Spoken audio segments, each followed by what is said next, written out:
Passaram bem a tarde? Então tá bom. Estamos chegando ao final da nossa visita aqui e da nossa estada com os irmãos. E já estamos sentindo saudade. Mas se o Pai Celestial permitir, um dia voltaremos. Em nome de Jesus. Nós vamos abrir a Bíblia na primeira carta escrita por João. Primeira carta escrita por João. Capítulo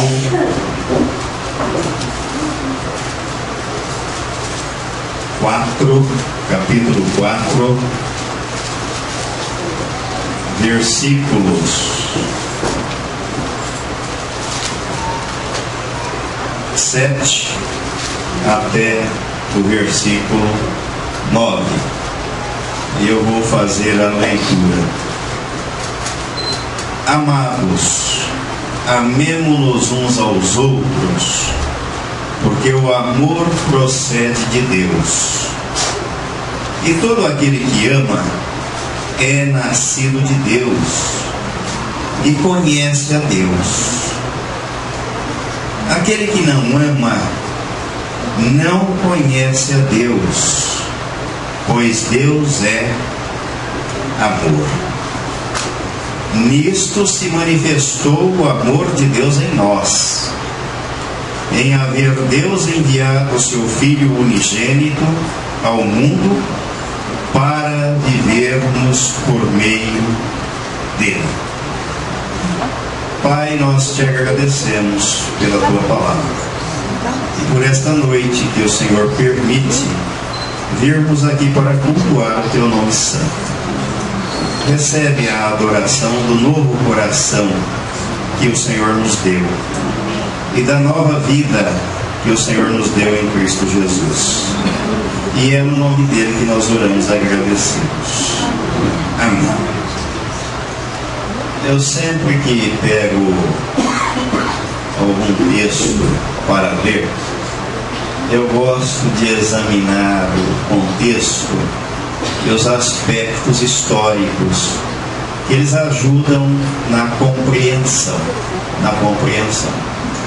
E essa carta escrita por João, eu tenho aqui umas anotações que eu fiz e eu gostaria de transmitir aos irmãos.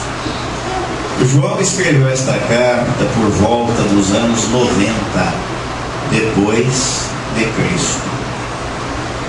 E segundo a literatura, ele estava em Éfeso. Então, tanto as cartas quanto o evangelho que leva o seu nome contém mais ou menos o mesmo estilo literário. E João trata de temas que são relevantes e importantes para a vida dos cristãos, da igreja de Deus em Cristo. E ele teve uma outra preocupação ao escrever as cartas. Qual era a preocupação de João? O que é que estava acontecendo ali na região da Ásia Menor? Qual era o problema que atormentava os cristãos? As filosofias, as religiões e o paganismo. Então, João teve uma preocupação de esclarecer. E havia ali uma corrente, uma doutrina muito forte que perturbava a vida dos cristãos. Era a chamada doutrina do gnosticismo, ou dos gnósticos. Quem eram? O que pregavam? O que ensinavam? E por que aquilo perturbava a vida da igreja? Este movimento, possivelmente, se originou na Ásia, na região da Ásia Menor. Só para a gente ter uma ideia, eu gosto sempre de pesquisar, né, no mapa, para ver a geografia, para saber do que é que nós estamos falando e onde é que aquilo se deu e ocorreu. Essa região é uma região que vai do Irã à Gália. Antigo Egito, Síria e Grécia. E esta filosofia pagã, gnosticismo, ela florescia, ela prosperava na Babilônia, atual Iraque. E este movimento era anterior ao cristianismo e estava tentando atrapalhar o progresso do Evangelho. Então, por isso, João se encarrega de escrever, e o texto que nós lemos, ele está dizendo: amados, amemo-nos uns aos outros, porque o amor procede de Deus. E ele faz uma afirmação e uma definição de amor, que ele diz que Deus é amor. E a Bíblia tem algumas coisas interessantes, e eu vejo que, por isso que a Bíblia diz que as coisas de Deus são pela fé. Pela fé. Quando Deus mandou Moisés buscar o povo no cativeiro do Egito, e Moisés disse para Deus: Faraó vai perguntar, né, você está vindo aqui a mando de quem? E eu vou responder o quê? Quem é o Senhor? E Deus respondeu para ele o quê? Eu sou o Senhor. Vai não, não questiona não, e pergunta não. Então João está dizendo: olha, Deus é amor. Deus é amor. Essa filosofia, né, do gnosticismo, e gnose é um substantivo do verbo gnóstico, que significa conhecer, ou conhecimento. E tinha até uma ideia embutida por trás dela, aparentemente boa, que era das pessoas investigarem, estudarem e descobrirem, procurarem descobrir a respeito do destino da alma, aparentemente boa, porque Jesus veio tratar exatamente disso, pela palavra, não pela filosofia e tampouco pela religião. A religião é um problema sério. Por isso que cada pessoa tem a sua religião, porque a religião é coisa do homem. Mas Jesus, o Verbo encarnado, a palavra de Deus que se materializou no ventre de Maria, é o Evangelho. O Evangelho é Cristo. E o Evangelho, ele veio de cima para baixo, de Deus para o homem, para buscar o pecador. Jesus disse que veio buscar e salvar o perdido. Veio para que tenhamos vida, e vida eterna, vida abundante, vida eterna. E o homem, desde o jardim do Éden, quando não acreditou na palavra de Deus, ele criou a sua própria religião. Então ele tenta buscar a Deus pelos seus meios, pelos seus esforços, pelo seu entendimento, pela sua inteligência, e sempre foi assim ao longo da história do ser humano. E começou no jardim do Éden, pois nós vemos a Torre de Babel, o homem querendo alcançar os céus, quer dizer, produto do esforço humano, achando que com isso ele vai agradar a Deus e vai garantir um lugar na eternidade com Deus. Mas a Bíblia diz que não. Jesus, naquela conversa com Nicodemos, ele foi enfático, ele foi categórico, ele não deixou a menor dúvida: se alguém não nascer de novo, não pode ver o reino de Deus. Pode ser religioso, pode ser zeloso extremamente, pode ser dizimista, pode estar na frente pregando a palavra de Deus, mas Jesus disse que não vai entrar no reino de Deus. Por quê? Porque no capítulo 7 do Evangelho escrito por Mateus, Jesus diz que muitos naquele dia hão de dizer: Senhor, Senhor, em teu nome nós expelimos demônios, nós fizemos curas, nós fizemos muitos milagres. E Jesus vai dizer: apartai-vos de mim, malditos, para o fogo eterno, nunca vos conheci. Jesus só conhece aquele que nasce de Deus pela palavra. A palavra é que gera fé no coração do ouvinte, é a palavra que regenera a pessoa e a coloca em Cristo Jesus. O esforço do homem não pode fazer isso. E nós vimos aí, mencionamos aqui pela manhã, a dor, a tristeza do apóstolo Paulo, dizendo dos seus conterrâneos, judeus do judaísmo: dou testemunho que não me impressiona. Tem zelo de Deus, mas não com entendimento. O entendimento quem dá é o Evangelho da graça de Deus, que nos mostra que em Cristo Jesus nós somos uma nova criatura. Fomos atraídos no corpo dele, crucificados, mortos para o pecado, para a lei, sepultados com Cristo e ressuscitados para uma nova vida, vida de Cristo. Não é um novo modo ou um novo estilo de vida, porque até isso a religião ensina. Um novo estilo, um novo modo, zen, light, sabe? Diferente. Não, isso não leva ninguém para o céu e nem dá condição a ninguém de ser filho de Deus. Quando nascemos de novo, Deus risca a nossa filiação do diabo e nos dá uma nova certidão de nascimento.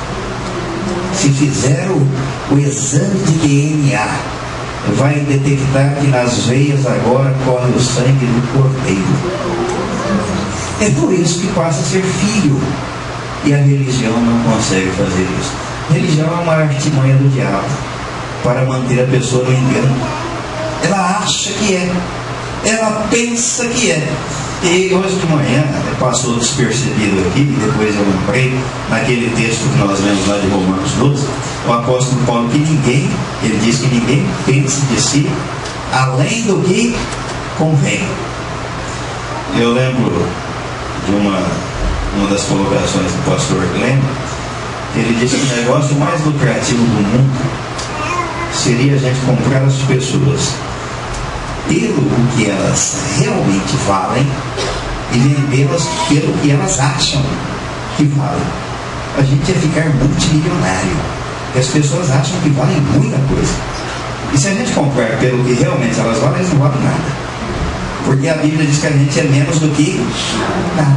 Mas a religião incute na cabeça da pessoa: nossa, é muito importante, você tem muito valor.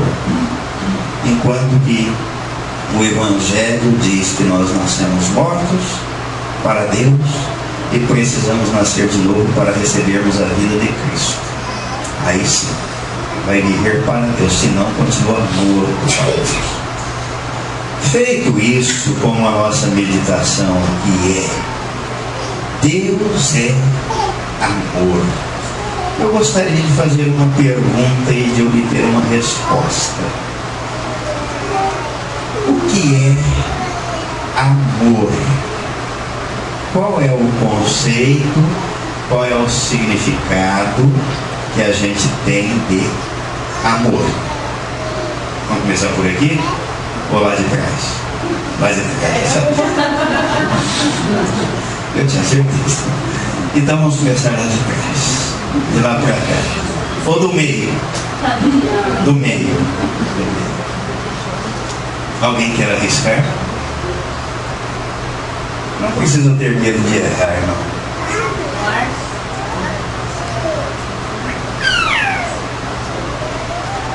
Doar-se. Amor é doação. Foi isso que eu ouvi? Todos estão de acordo? Assina embaixo. É isso mesmo. Ou tem alguma outra definição, algum outro conceito de amor? Você não fala. Você já ouviu. Tesouro, acabou. Encerrado.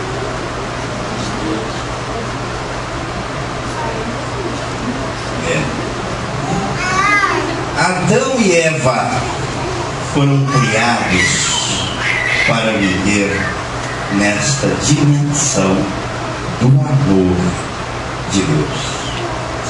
Mas ao mesmo tempo Deus colocou para eles uma opção. E eles poderiam fazer a escolha.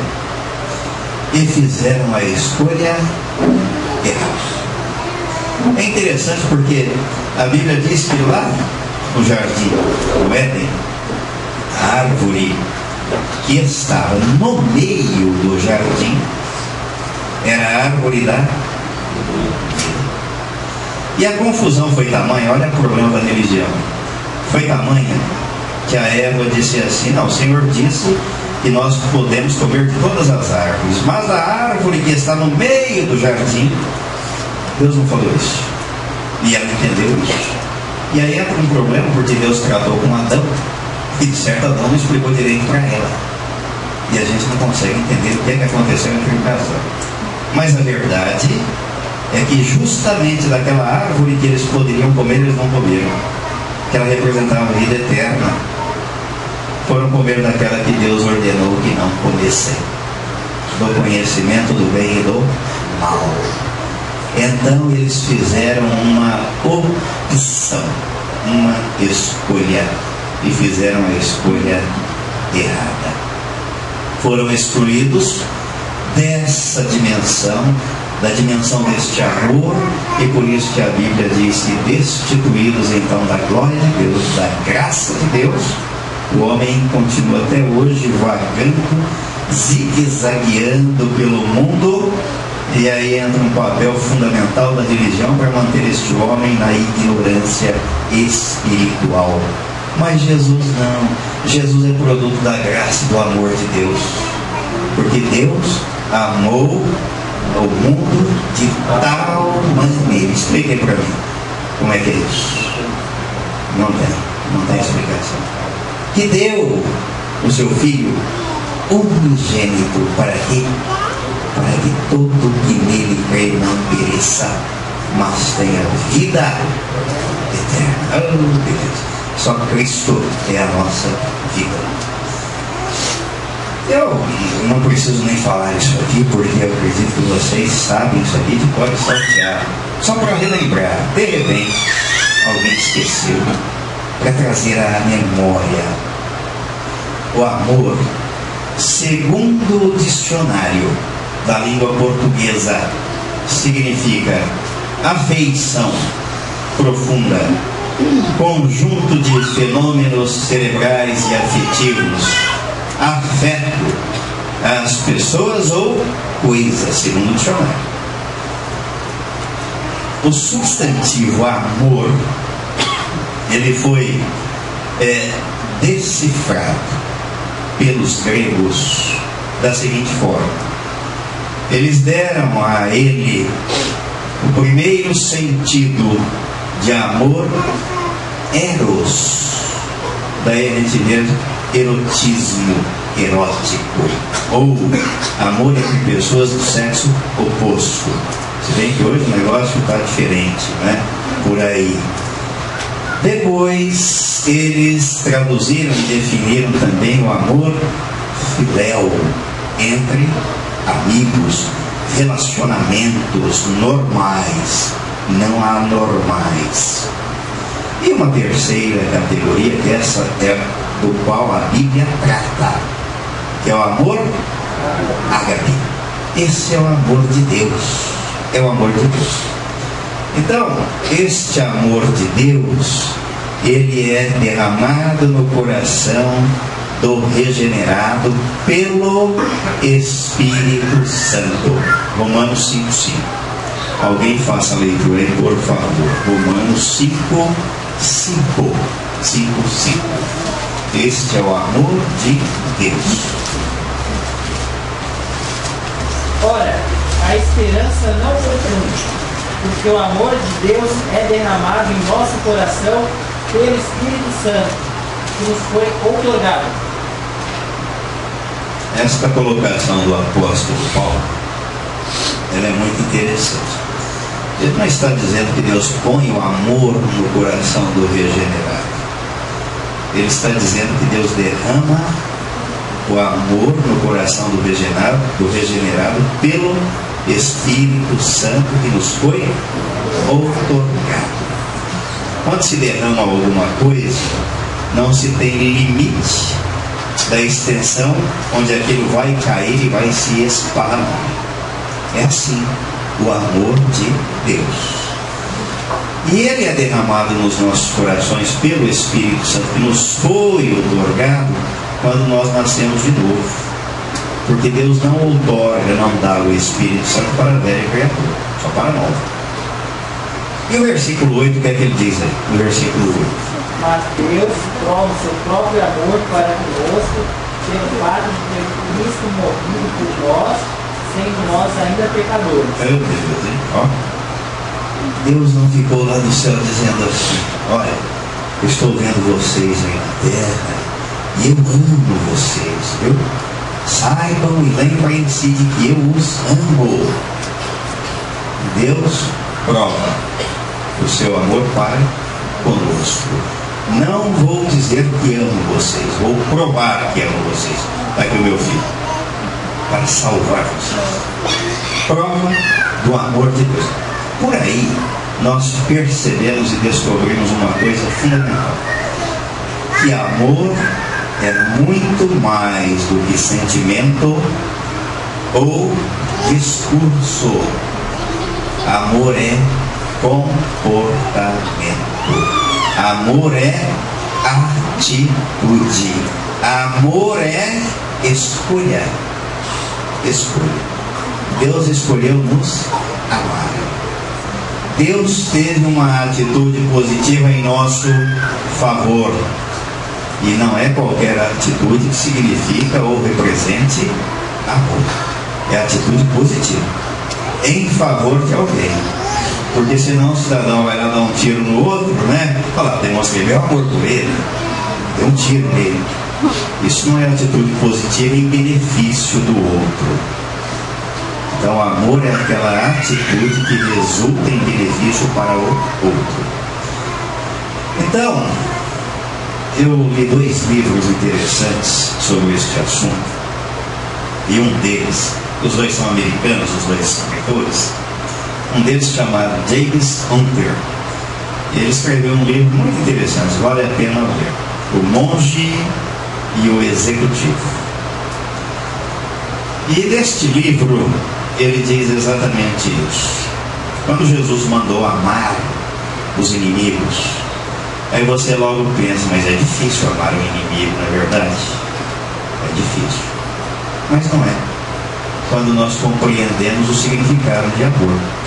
Porque se amor é conduta positiva, é escolha, é algo que eu faço em benefício de outrem.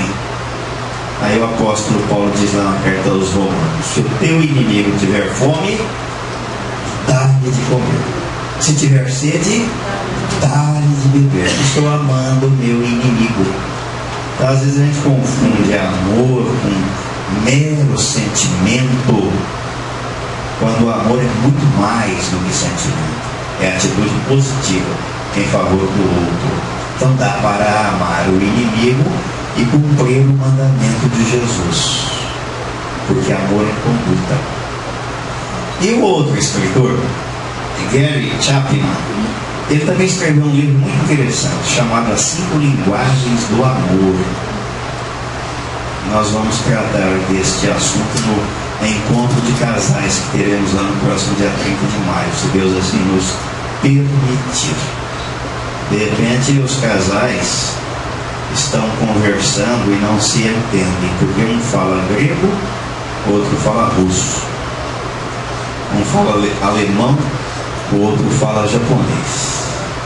Então precisamos descobrir qual é a linguagem que o nosso cônjuge fala, para ver o entendimento, porque se a gente não compreender a linguagem um do outro, o relacionamento se torna difícil.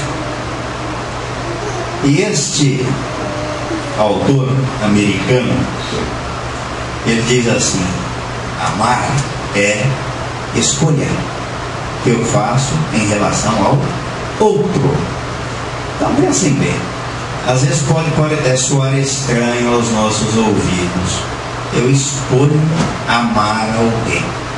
Parece estranho, mas a partir do momento que eu escolho ter uma atitude, uma conduta que vai resultar em benefício daquela pessoa, isso significa amor na prática. Amar na prática é isso, mais do que sentimento.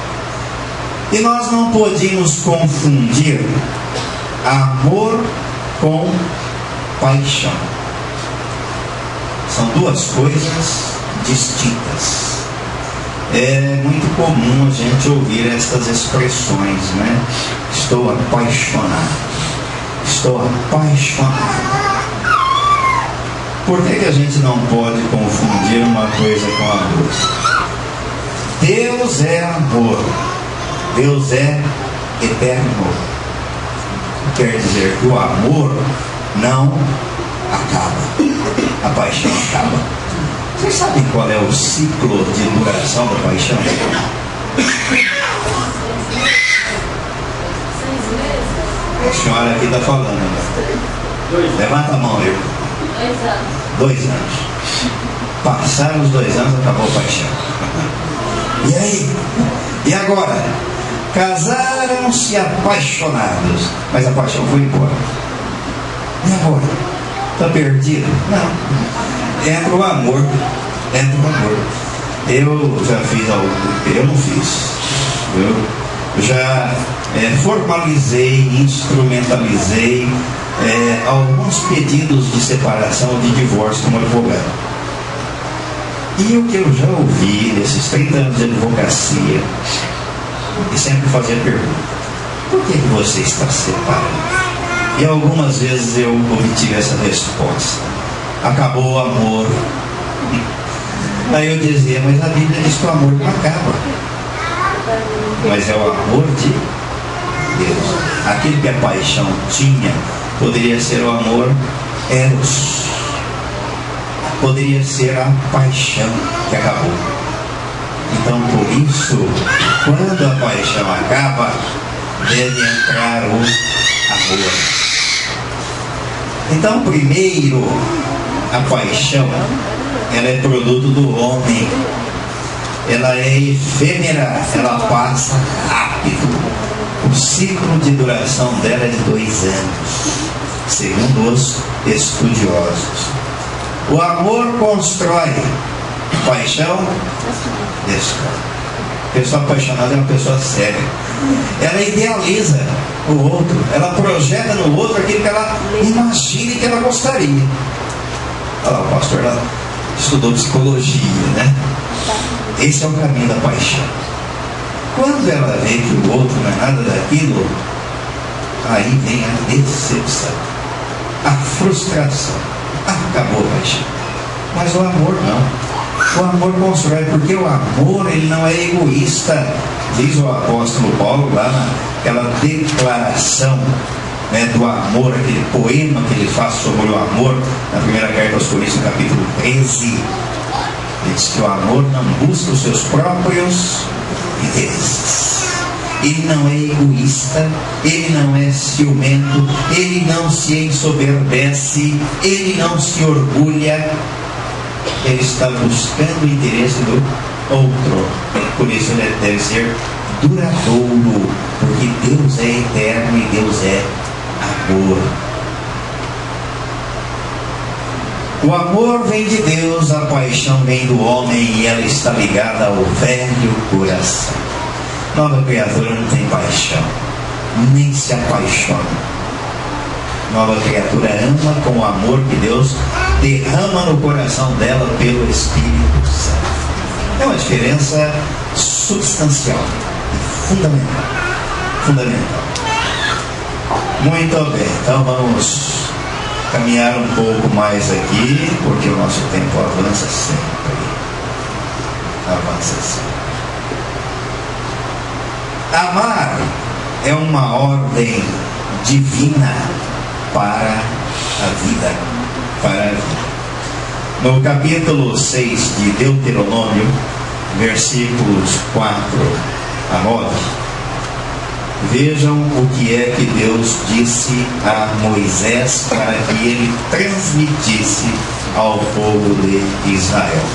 Deuteronômio 6, versículos 4 a 9.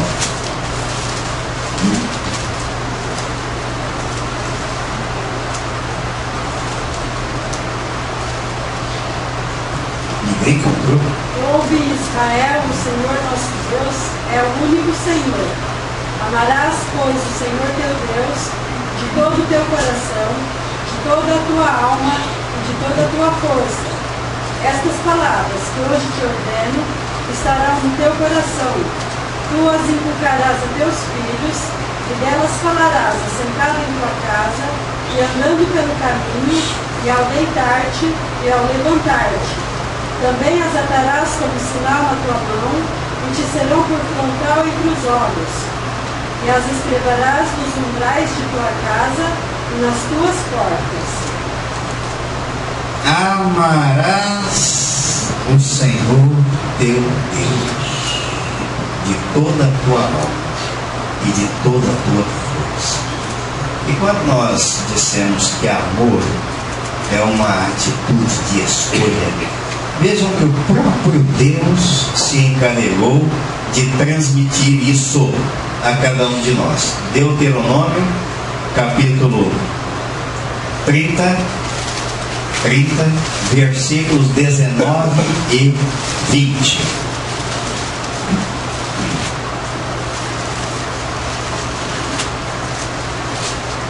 Os céus e a terra tomam hoje por testemunhas contra ti, que te propus a vida e a morte, a bênção e a maldição.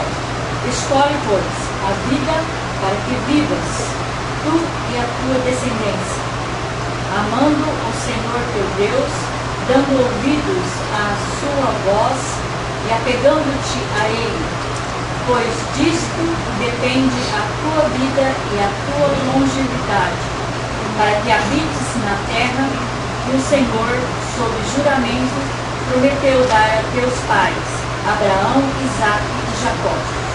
Deus pegou aí poucas testemunhas para presenciar aquilo que ele estava propondo. Poucas. Só os céus e a terra. Só. E qual era a proposta que Deus estava fazendo? A vida e a morte. A bênção e a maldição. E qual é a sugestão que Deus faz? Escolhe, pois, só para você. Ele diz, não, porque disto depende a tua vida e a tua longevidade. Ele diz, para que vivas tu e a tua descendência. É escolha. Amar, viver é uma escolha. Muitos escolhem o caminho da morte e não o caminho da vida. Muitos escolhem o ódio, a indiferença e não o amor. Nós devemos fazer a opção. Durante a minha meditação, eu fiz a seguinte observação: a vida é feita de escolhas. Todos os dias escolhemos a que horas acordar, levantar, tomar o café, ir para o trabalho, retornar para a casa, almoçar, passear, descansar. Escolhemos as pessoas com as quais queremos ou não ter relacionamento. É uma escolha. E Deus está dizendo: a vida e a morte, a bênção e a maldição. Escolhe a vida, para que vivas tu e a tua descendência. Esse Deus é um Deus zeloso, e a Bíblia diz que Ele visita a iniquidade dos pais nos filhos até a terceira e quarta geração daqueles que o aborrecem. Por isso que a gente precisa ter cuidado com a semente que a gente planta, porque às vezes a gente planta, depois o filho vai colher, o neto vai colher, né? Só ter cuidado.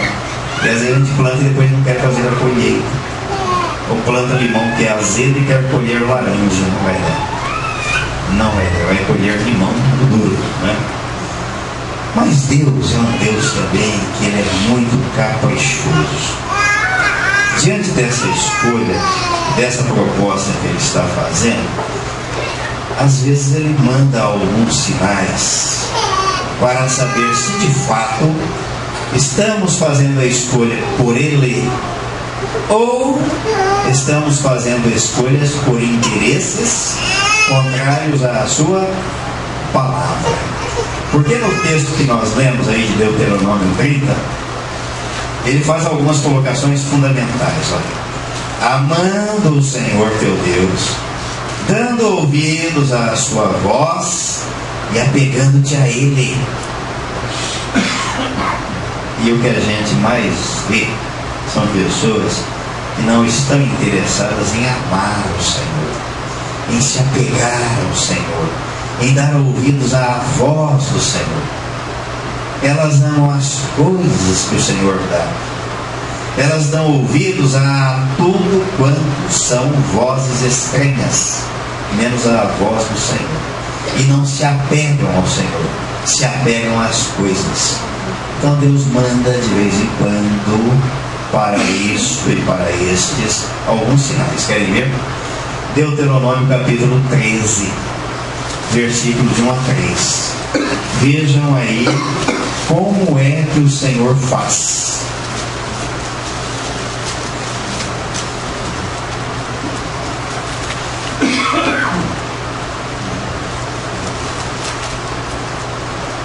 De 1 a 3. Quando o profeta ou sonhador se levantar no meio de ti e te anunciar o sinal com prodígio, e se seria tal sinal com prodígio que houver falado, e disser: vamos após os deuses que não conheceste e sigamos, não ouvirás as palavras desse profeta ou sonhador. Porquanto o Senhor, nosso Deus, nos prova para saber se amais o Senhor, vosso Deus, de todo o vosso coração e de toda a vossa alma. Abraão foi colocado à prova por Deus.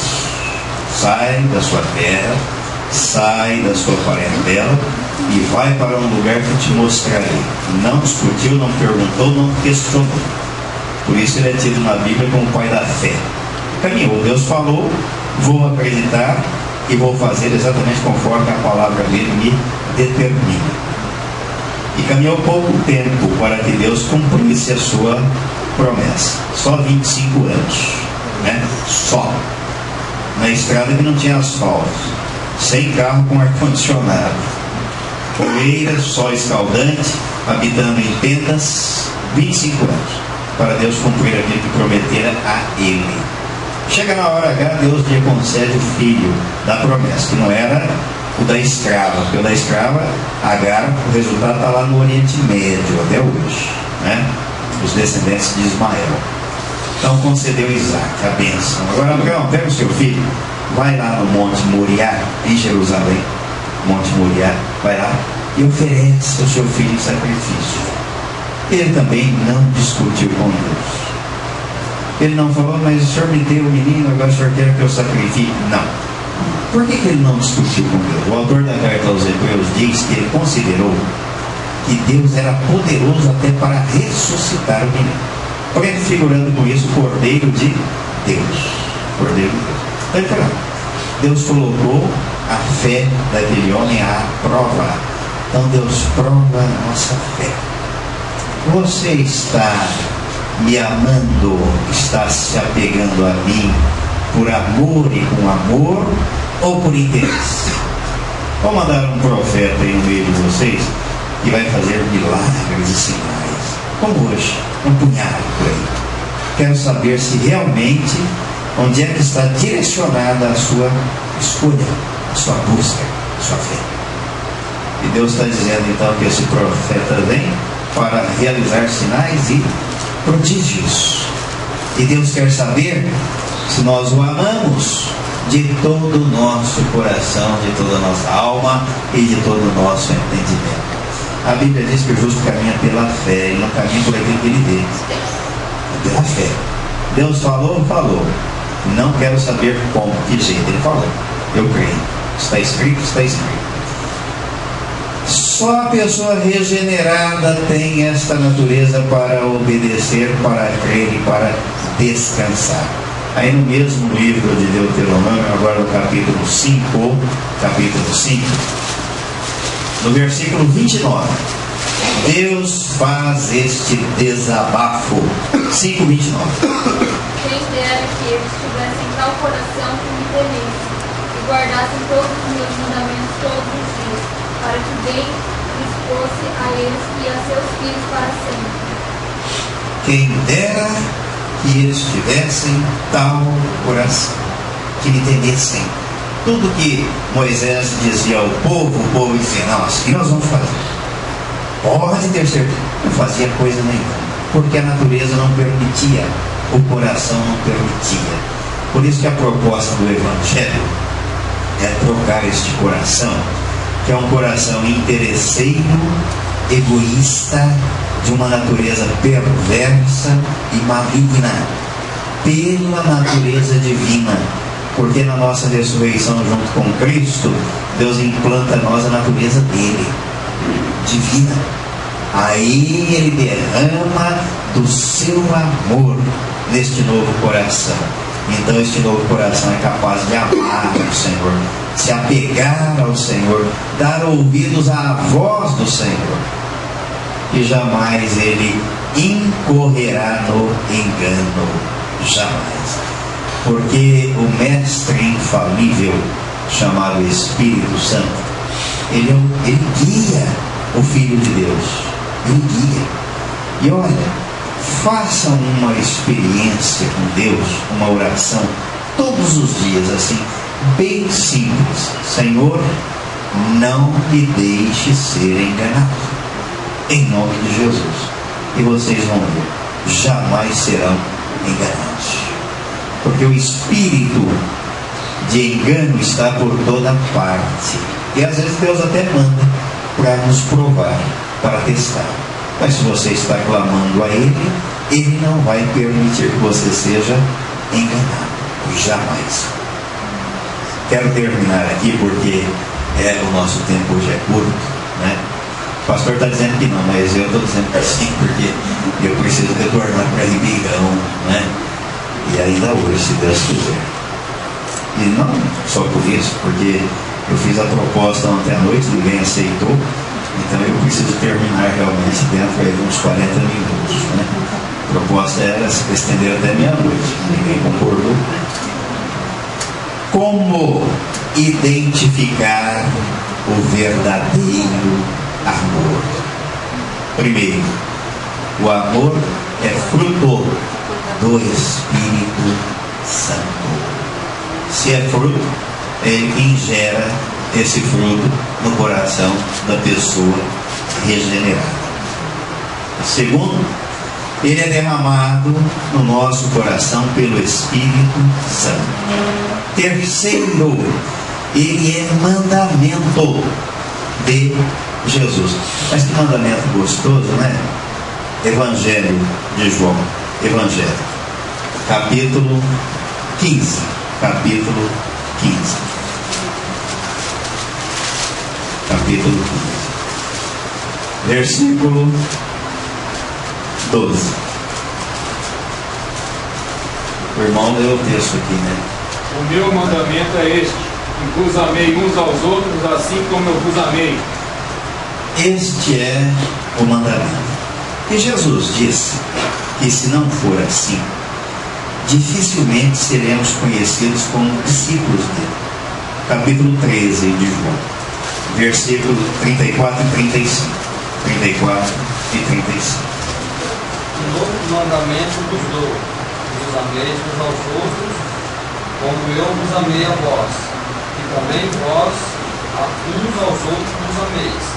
Nisto todos conhecerão que sois meus discípulos, se vos amardes uns aos outros. Então, só para recapitular, de que amor não é discurso vazio. Uma coisa interessante nessa questão do amor, principalmente entre os casais, e isso aconteceu comigo. A minha mulher parou de fazer isso, mas antes ela fazia assim: bem, você me ama? E eu dizia para ela: é lógico que eu te amo. O meu amor por você está retratado pela minha conduta para com você.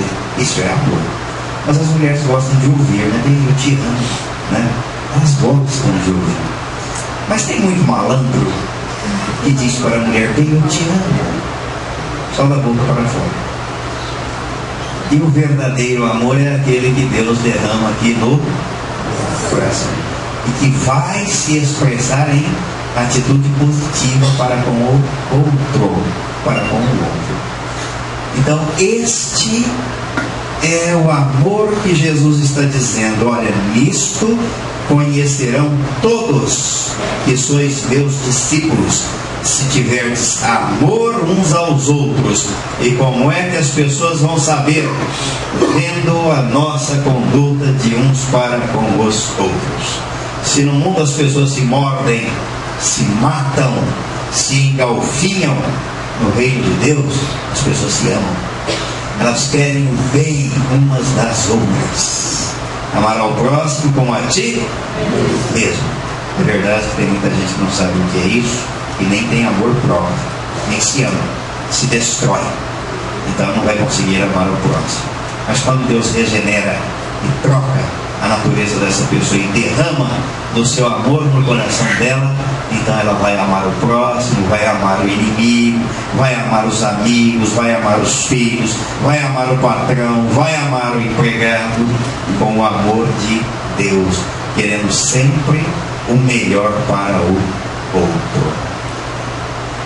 João conclui no texto que nós lemos da primeira carta, e nós estamos terminando a primeira carta, no capítulo 4, no versículo 20, ele diz assim: se alguém disser amo a Deus e odiar a seu irmão, é mentiroso, porque aquele que não ama a seu irmão, a quem vê, não pode amar a Deus a quem não vê. É uma lógica que João trabalha com ela, que não tem jeito de dar errado e não pode ser contrariado. Meu irmão está aqui, mas eu odeio. Está aqui pertinho? Mas eu amo a Deus. São mentirosos. São mentirosos. Porque teu irmão está próximo, está junto, e você não tem nenhuma atitude positiva para com ele. Como é que você está dizendo que ama a Deus? Aquele que ama a Deus, que recebe de Deus um coração impregnado de amor, anda também no seu próximo. Ainda que ele não concorde com o seu próximo, ainda que ele discorde do seu próximo, mas ele vai amar o seu próximo, ele vai amar o seu irmão, porque ele vai desejar o bem do teu irmão e do seu próximo. Amém e amém. Amém.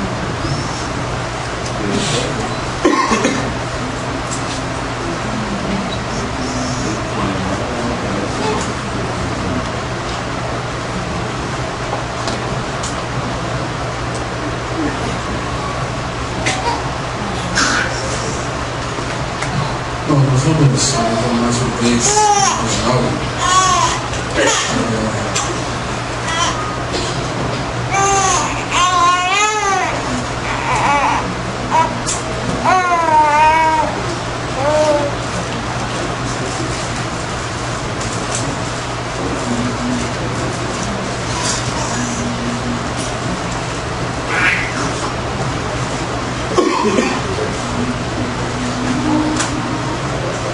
vamos cantar com o irmão Ginaldo, libertos do pecado.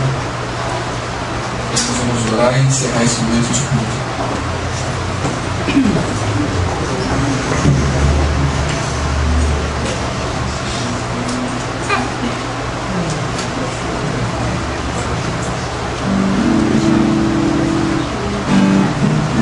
Colocar de pé.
Sábado começamos aqui, o pastor Nilton trouxe uma palavra sobre a igreja. Hoje foi muito precioso o estudo. Domingo de manhã, hoje pela manhã, foi sobre os dons espirituais e hoje falou sobre um pouquinho do amor. E tem um texto de 1 Coríntios 16, 22 que diz assim: se alguém não ama o Senhor, seja anátema, maldito. Então você deve consultar o coração. Ninguém consegue amá-lo se não passar pela cruz. Não tem outro caminho, irmãos. A palavra fala aqui, Romanos 6,7: aquele que está morto, justificado está no pecado. Você tem que avaliar se você de fato morreu com Cristo ou não. Se morreu, justificado está no pecado. Se não morreu, é um religioso, é uma religiosa, não tem outra condição de ser. Então, como um povo liberto, vamos cantar a última canção, povo de Deus, com um coração bem alegre, louvando ao Senhor, com alegria e graça no coração. Depois nós vamos ter uma palavra de oração e encerrar esse momento de culto. Vamos cantar como um povo liberto, um povo que morreu com Cristo, que foi crucificado com Cristo. Já estou crucificado com Cristo, vivo não mais eu, mas Cristo vive em mim. Se isso for realidade na sua vida, louve ao Senhor então com alegria e gratidão no coração.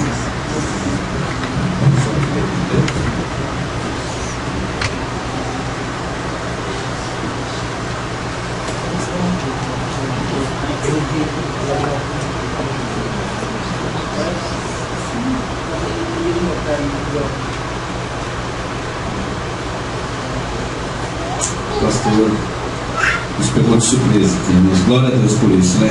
Isso é a ação do Espírito Santo, amém.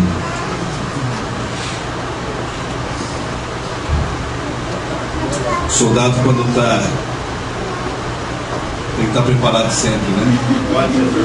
Não pode ser surpreendido. Amém. Vamos lá? Nós somos povo de Deus, amados. Aleluia. Raça eleita, nação santa. Amém.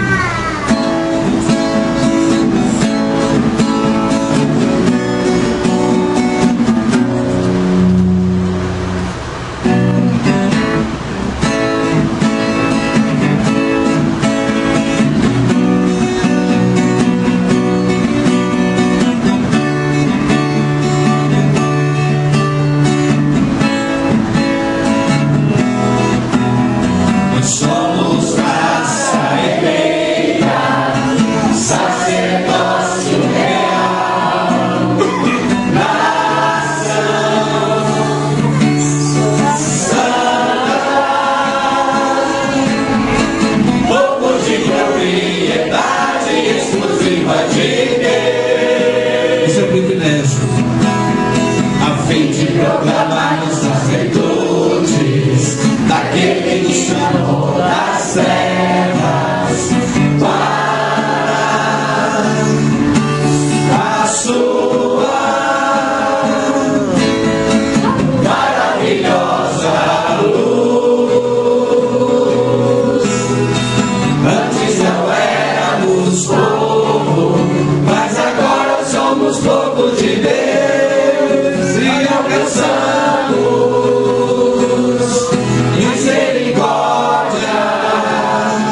alto preço pago por Jesus.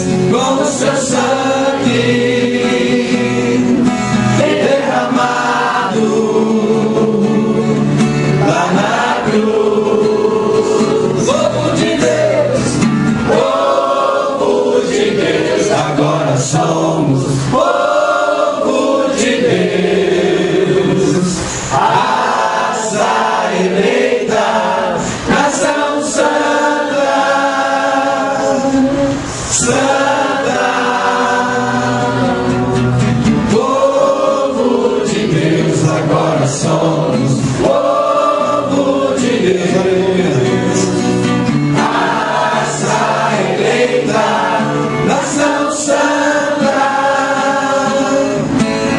santa, povo de Deus.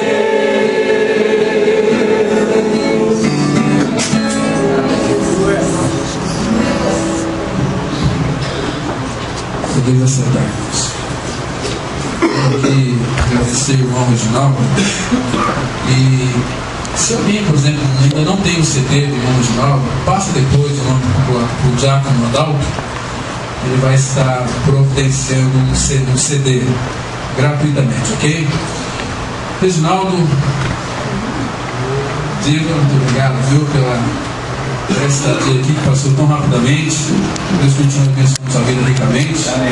Deus ilumine cada vez mais para trazer canções preciosas. Ainda tem mais 60 canções, né?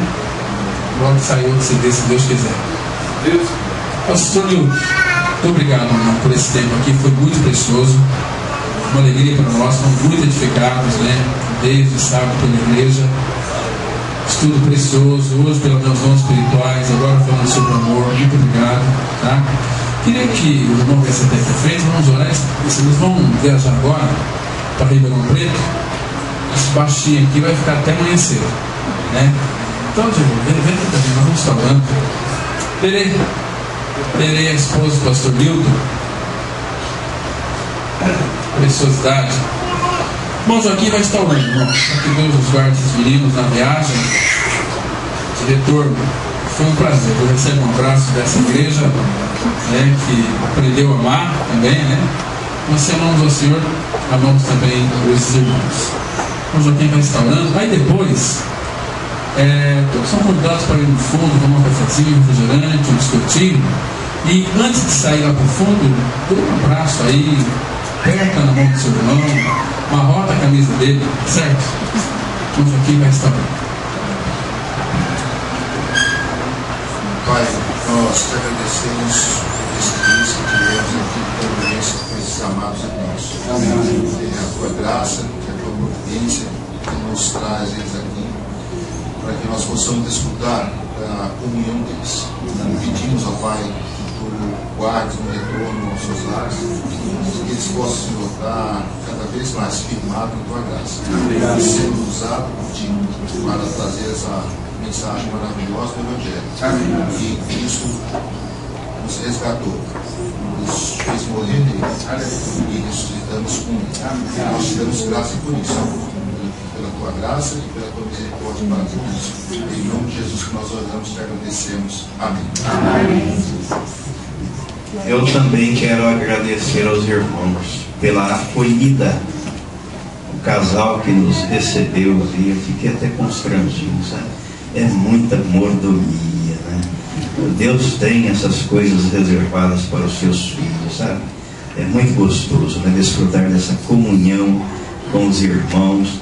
Eu vim para cá e me senti aqui como se eu estivesse lá na minha casa, na igreja em Ribeirão Preto, comungando da mesma fé, da mesma mensagem, da mesma palavra e desta comunhão com os irmãos. Então gostaria de chamar o casal aqui à frente, o irmão Emerson, a irmã Diná aqui à frente, por favor, venham aqui à frente. Isso, vão viajar na terça-feira, né? Amanhã para Londrina e depois para Piauí, sabe? Então vamos orar por eles também. Vamos ficar em pé, vamos fazer uma oração. Pai Santo, nós te agradecemos por este privilégio de fazer parte da tua família e de ter o Senhor como nosso Pai. Muito obrigado pela alegria do teu Espírito que inunda o nosso coração. Muito obrigado pela vida de Cristo em nós. Obrigado por esta família da fé. Obrigado pelo casal Emerson e Diná, que nos acolheu com o teu amor, com o amor com que o Senhor os amou, e eles nos amaram também. Obrigado pela vida desta igreja, pela vida do pastor Cláudio, da sua esposa, pela vida dos irmãos, e que o Senhor continue guardando esta comunidade em teu nome e dando a esta igreja o crescimento devido e de acordo com a tua palavra. E é no nome de Jesus que nós oramos e te agradecemos. Amém. Fala, Reginaldo. Eu também quero agradecer, amados, pela acolhida que nós tivemos aqui. Vocês são especiais. Vou começar a chorar daqui. Mas é muito bom estar com vocês. Como disse aqui o meu amado, é um momento precioso estar com vocês. Muito obrigado pela acolhida de vocês. O pastor Cláudio, a irmã Adriana, que nos receberam, vocês com esse carinho todo. Só pode ser de Deus, isso mesmo, né? Esse amor, né, que vem do coração, esse abraço, esse carinho, a gente sabe que é do coração. Obrigado do fundo do nosso coração. Em nome da minha esposa, de todos nós aqui, do pastor Nilton, da Berenice, quero agradecer também Emerson e Tina, por que vocês fizeram por nós. Sabemos que vocês são do Senhor, e é como o pastor falou, né? É esse amor do Senhor que nos move, que nos dá, que inunda o nosso coração e que nos dá atitude, que nos faz ter essa atitude de amor. Muito obrigado a todos vocês, viu? Eu espero num breve tempo aí nós estarmos novamente reunidos para louvar esse Deus maravilhoso, porque sim, Ele é digno de toda a honra, toda a glória. Amém? Amém? Graças e paz. Boa noite, irmão.